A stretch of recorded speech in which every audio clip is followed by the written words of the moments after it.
It's strange how life can feel so normal, so safe, right before it decides to shatter you into pieces. I remember the night my husband died clearer than any other night of my life.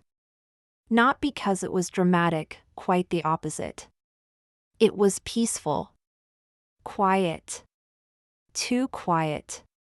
We had just finished dinner, nothing fancy, just baked chicken and green beans. Harold always said I overcooked them, but he ate them anyway. He was that kind of man. Kind, patient. A creature of habit, and I loved him for it. That evening, we watched an old movie together, Casablanca, his favorite. He could never get through it without tearing up when Ilsa boards that plane. He said there was something noble about letting go. About doing the right thing, even when it hurts. Funny, isn't it? How some things don't hit you until much later. He kissed my forehead goodnight. I remember that kiss. It felt final, but I didn't know it yet. He said, "Good night, my love," like he always did, with a soft smile and eyes that had grown tired but never cold. Then he turned off the bedside lamp, rolled onto his side, and just went to sleep. That was it. I woke up at 3:12 a.m. to use the bathroom and noticed he was still lying in the exact same position. That wasn't like him. Harold shifted a lot in his sleep, always complained about his shoulder. I whispered his name, touched his arm. He was cold. So cold, people always imagine death to be loud. Screams, cries, chaos. But sometimes it's just stillness. A silence so complete it rings in your ears. I held him and screamed into the night, but nothing answered. No thunder, no wind. Just that damned silence. The coroner said it was a heart attack. Peaceful. Quick. No pain. As if that was supposed to comfort me. But what they don't tell you is, the pain doesn't go away just because it wasn't his. That was exactly 8 years ago. July 19th.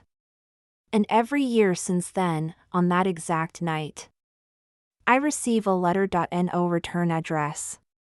No name. Just a plain envelope, always left in the same spot, inside the mailbox, at exactly 3:12 a.m. The first time, I thought it was a cruel prank.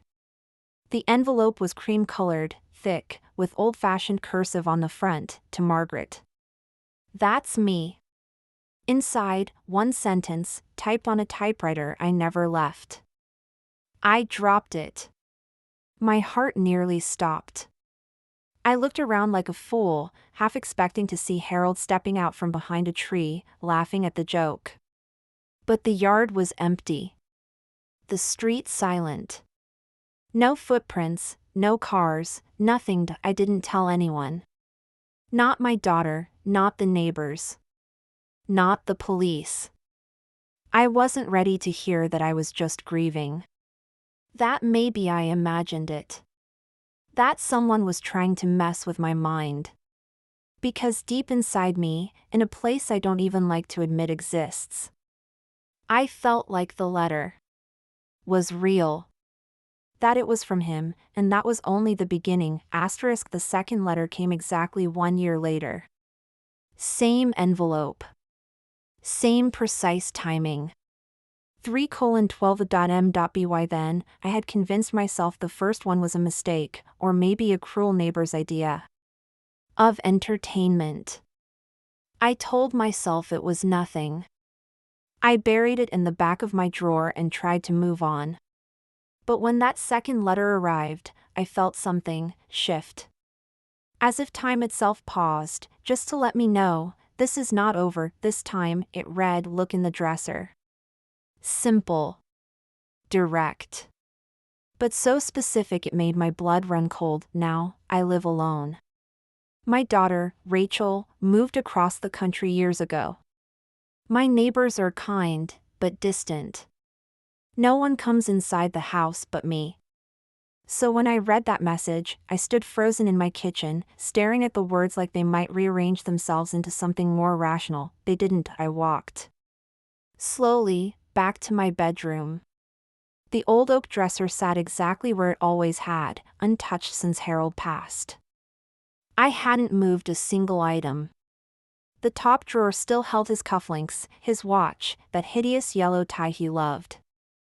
I opened each drawer one by one, my hands trembling, not knowing what I was even looking for, and then I found in the third drawer. Beneath a stack of old undershirts was a photograph.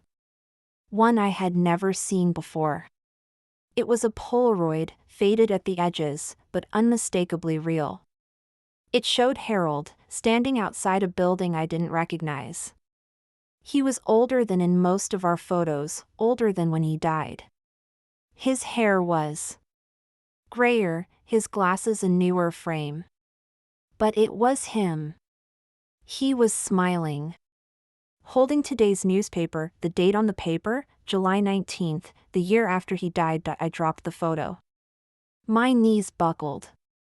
I sat on the floor for what felt like hours, staring at the dresser like it had betrayed me. My husband was dead. I buried him. I saw him in that coffin. I held his cold hand. I signed the death certificate. So how was there a photo of him alive, a year later, holding proof of that very date? I didn't sleep that night. I didn't sleep.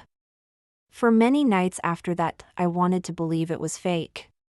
That someone had taken a similar-looking man and staged it. But why? Who would go through that much trouble to torment an old widow? And how did they know about our dresser? It was our spot. A private corner of our life no one else shared. I hadn't even told Rachel about that drawer. It held little pieces of him, the mundane things that made him real. That photo shouldn't exist.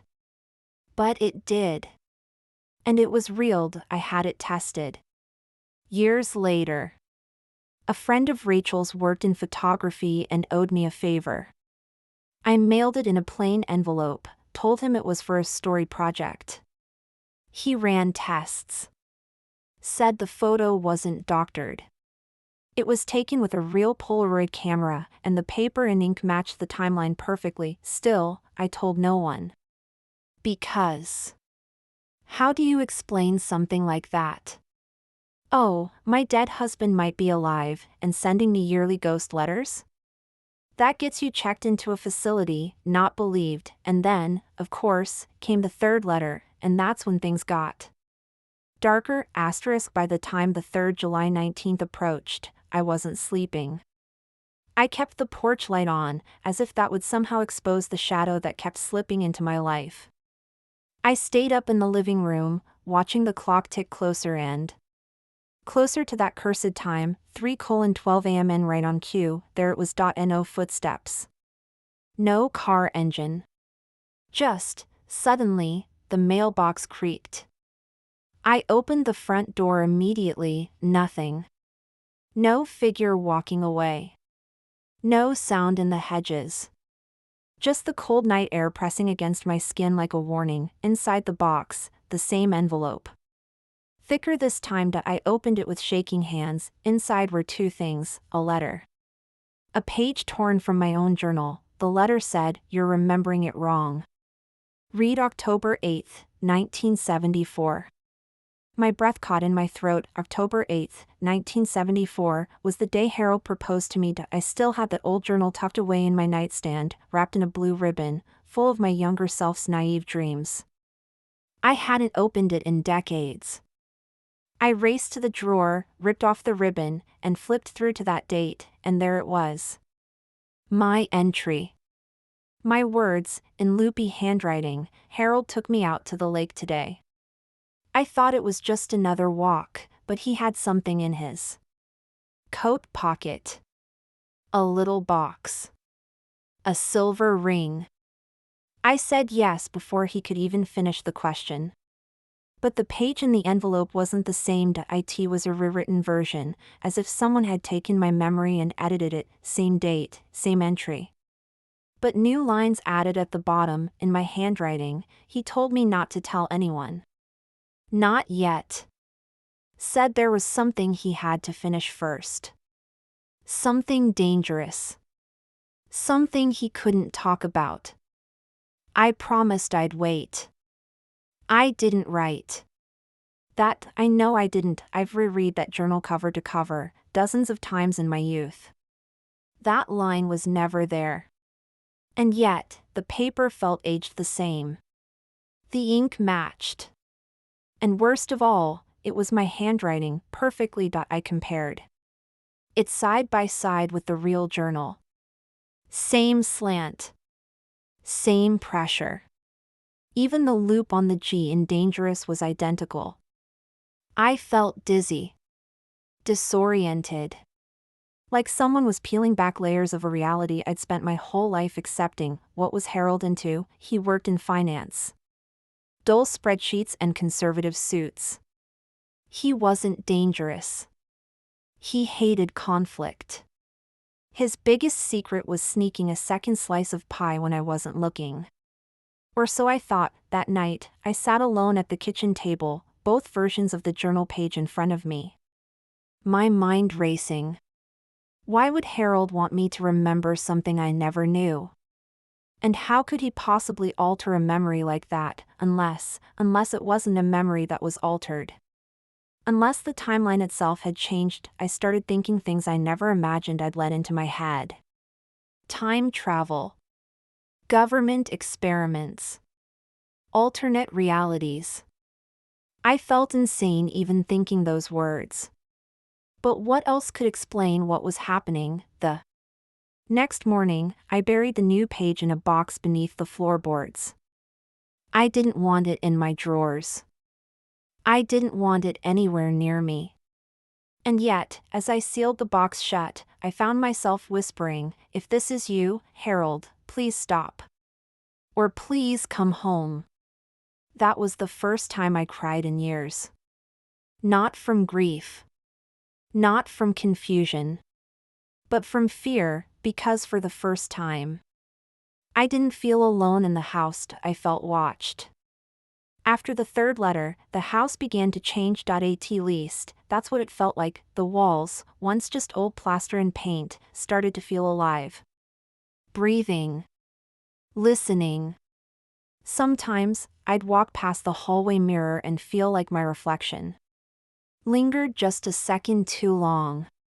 Or I'd hear the sound of footsteps behind me, soft, deliberate, only to turn and find nothing but stillness. I stopped sleeping upstairs. I moved to the couch in the living room with a blanket and the old lamp Harold hated because it flickered.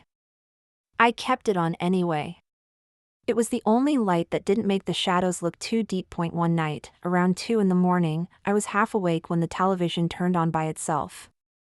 Static. Loud. Jarring. I scrambled to grab the remote, heart pounding, but the remote was still sitting on the shelf across the room. I unplugged the TV. The static stopped. But the moment I turned around to head back to the couch, I heard it, behind me. A whisper, soft. Just one word, promise. I froze. Every hair on my body stood up. The sound hadn't come from the TV. It had come from the hallway. From the direction of the stairs. From our bedroom. I didn't check. I couldn't. I'm not proud of that. But I simply couldn't climb those stairs. Instead, I sat on the floor of the living room, clutching my chest, trying to remember if I was having a heart attack or a breakdown, or if there was even a difference anymore. In the morning, I told myself it was a dream. I told myself stress was playing tricks. But deep down, I knew that word meant something. Promised. It was the last word Harold said to me the night he died. Not out loud, but written, in a small note he left on the kitchen table before going to bed. It simply said, "Sleep well. I'll see you in the morning. Promise." I never showed that note to anyone. I tucked it into my recipe book and left it there like a pressed flower, something you want to keep alive but can't. So how? Would anyone else know? I needed answers. But the kind I was looking for don't come from the living.so. I visited a psychic that I know how it sounds. But when logic fails you, and time starts rewriting your journals, you'll reach for anything. Her name was Annette. Small, quiet, always smelling like sage and peppermint. She didn't ask me why I came. She just sat me down and said, "He's still tethered to you. But not in the way you think." I asked her what that meant. She closed her eyes, held my hands in hers, and whispered something I couldn't fully hear. Then she went still. Very still, and then she said something that froze the blood in my veins. "You didn't bury him." I told her that was impossible. I saw his body. I was at the funeral. I threw dirt on the coffin with my own hand. The tombstone is still there, but she shook her head slowly. "You buried a version of him. But not all of him. Something stayed behind." I left without paying her, not because I was angry, but because I knew she was right. The next day, I went back to the cemetery. I stood in front of Harold's grave. For over an hour, just staring. Waiting. Begging for the ground to give me an answer, but the wind was quiet, the sky was clear, and somewhere deep inside me, I felt something pulse, like something buried, was listening. The letter stopped on the fourth year. I waited all night. Sat by the window, staring at the mailbox, heart in my throat. But nothing came. 3:12 a.m. passed. No envelope. No message. No sound. I should have felt relief, a strange chapter closing. But instead, I felt abandoned all over again. And worse, afraid, because the silence didn't feel like peace. It felt like a warning. For months, everything was quiet. No flickering lights. No whispers. No pages from my past showing up like ghosts. I began to believe it was over, until one Sunday morning, I went to the local farmer's market. It was just habit. I didn't really need anything, but the routine made me feel human. Alive. I walked past the same stands I'd seen for years, honey jars, wildflowers, handcrafted soaps, when I noticed a table I'd never seen before, old photographs, stacks of them. Polaroids. Sepia tones. Vintage portraits.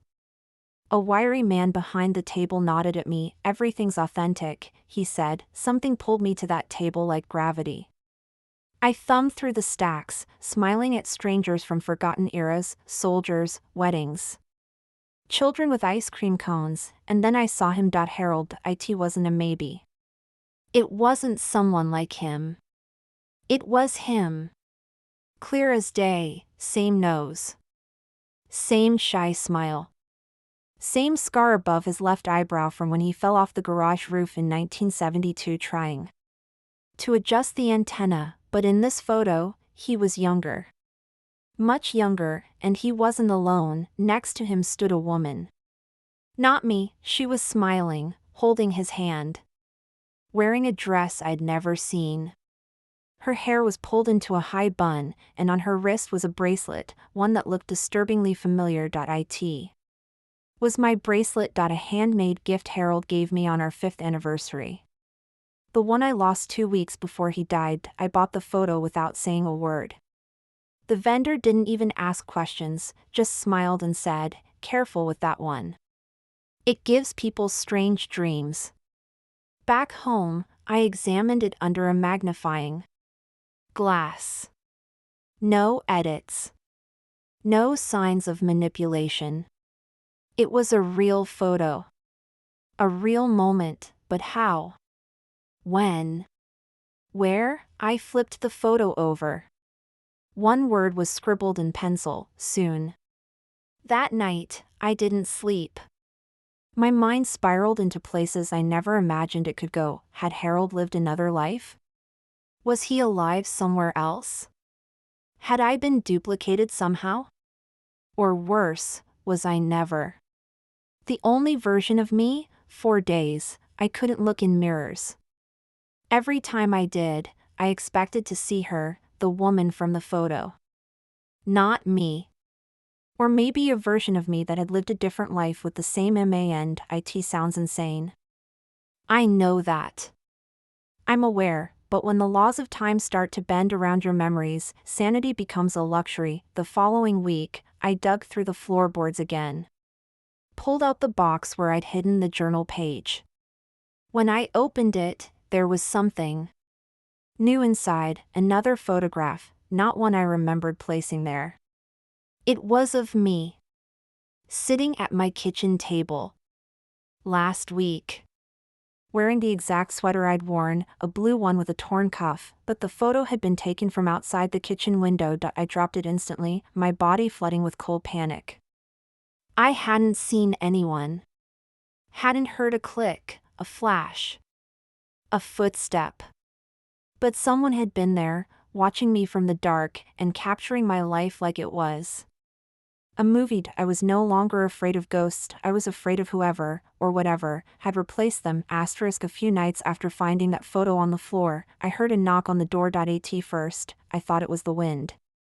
Or maybe a raccoon.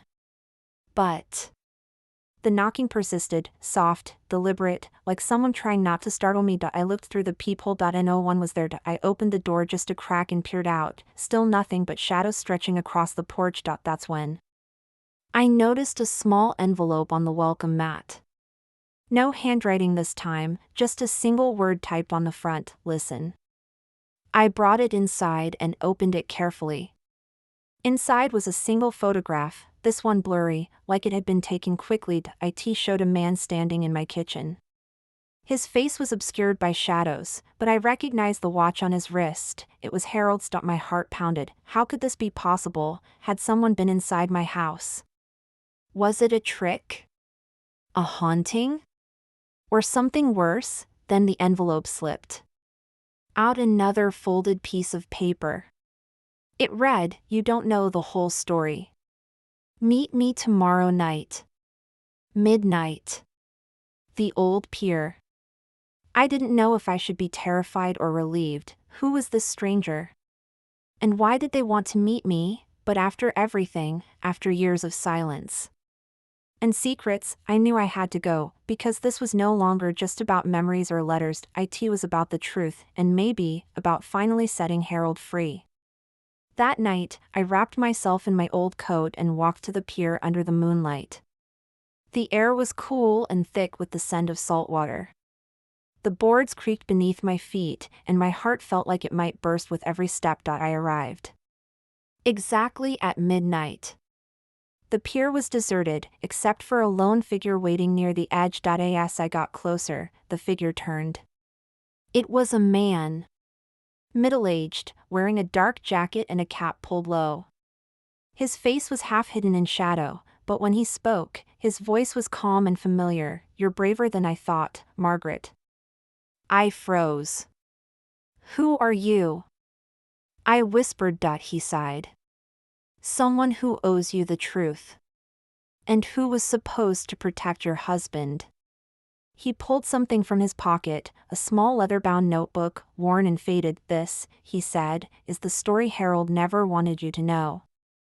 I wanted to ask so many questions, but before I could, he continued. "Harold was part of something bigger. Something dangerous. His death wasn't natural. It was necessary." My mind spun. Necessary? What do you mean? He hesitated, then whispered, "They wanted to erase him. To erase the past." Who? Why? The man looked away, then back at me. "Because some secrets can't be allowed to live." I felt a cold chill run down my spine. Harold didn't just disappear. He was taken. But not completely. That's why you keep getting the letters. It's his way of reaching out. I clutched the notebook tightly. "Where is he now?" I asked. The man smiled sadly. "Somewhere between here and nowhere." And then, just like that, he vanished into the night, leaving me with more questions than answers. Back home, I sat at the kitchen table with the leather-bound notebook in my trembling hands. The cover was cracked, the pages yellowed with age. As I flipped through, I found entries written in Harold's familiar handwriting. He wrote about his life, about ordinary days and quiet moments with me. But between the lines, there were hidden messages. Cryptic references to meetings, names I didn't recognize, and strange codes that made no sense to me. One entry stood out: July 19th is the day I leave this world. But not forever. I have to vanish to protect what we have. If you receive this, know that I am still here, somewhere, fighting to come back. I felt tears sting my eyes. Harold was alive in some way, trapped between worlds, between time. The notebook revealed a world I never knew existed. Harold was involved in something dangerous, something beyond my understanding, and his death was his sacrifice to protect me, to protect us. But who was after him? And why? The letters, the photos, the strange messages, they all made sense now. Harold was trying to communicate, to keep me safe from afar, but the more I read, the more I realized I wasn't just a bystander. I was part of this mystery too, and that scared me more than anything else. Days after reading the notebook, I started noticing strange things around the house. Lights flickered unpredictably. The old clock in the hallway stopped at 3:12 a.m. every night without fail. The air grew heavy, like something unseen was pressing down on me. One evening, while tidying the living room, I found a folded piece of paper tucked inside the notebooks. Back covered, "It wasn't written in Harold's handwriting. This was new." The message was brief, chilling: "Trust no one. The ones you love may not be who they seem." I froze. Who was this warning for? Me? Harold? Or someone else entirely? I thought about my daughter, Rachel. Had she ever known anything? Or was she just as in the dark as I was? Fear crept inside me, more suffocating than grief. The idea that someone close might be part of this twisted game was unbearable. I decided I needed help. Someone who could look at this from the outside. Someone who wouldn't dismiss me as crazy, but who could I trust? Desperate for answers, I reached out to a private investigator named Claire, a woman known for solving cold cases and uncovering hidden truths. I didn't tell her everything, just enough to spark her interest. Claire agreed to help, warning me that this could get dangerous. She started digging into Harold's past, his work, his contacts. What she found surprised us both. Harold wasn't just an ordinary man. He'd been part of a secret project, something he never mentioned. A project tied to powerful people who would do anything to keep it hidden. The investigation revealed a web of lies, cover-ups, and threats. Claire showed me documents, photos, and files that painted a darker picture than I could have imagined. One photo caught my eye: Harold standing with a group of men in suits, faces serious, eyes cold. The kind of men who don't forgive mistakes. Claire told me that Harold's death was likely orchestrated. And the letters I'd been receiving? A warning. A cry for help. But the biggest shock came when Claire said, "We're not just dealing with the past anymore. They're watching you now." I felt a chill run down my spine. The truth was closer than ever, but so was danger. After Claire's warning, I became hyper-aware of everything around me. Every knock on the door, every shadow in the yard, every strange car passing slowly down the street felt like a threat. I installed cameras around the house, hoping to catch something, anything. The nights grew long and sleepless, filled with anxiety and dread. One night, as I reviewed the footage, I saw something that froze my blood. A figure, cloaked in darkness, standing silently in the garden. The person moved with careful steps, like they knew exactly where to go, but then, the figure stopped and reached into their pocket. They pulled out a small envelope, one that looked exactly like the ones I had been receiving every year. The figure placed the envelope carefully on the mailbox, then disappeared into the night. I rewound the video, watching over and over, trying to see their face. But the shadows had been lulled. I called Claire immediately. She said this confirmed what she feared. Someone was watching me, sending the letters, keeping me under surveillance. Margaret, she said, we need to find out who this is before it's too late. Claire arranged for me to meet with a former associate of Harold's, a man named James, who had left the secret project years before but still had inside knowledge. I was nervous but desperate.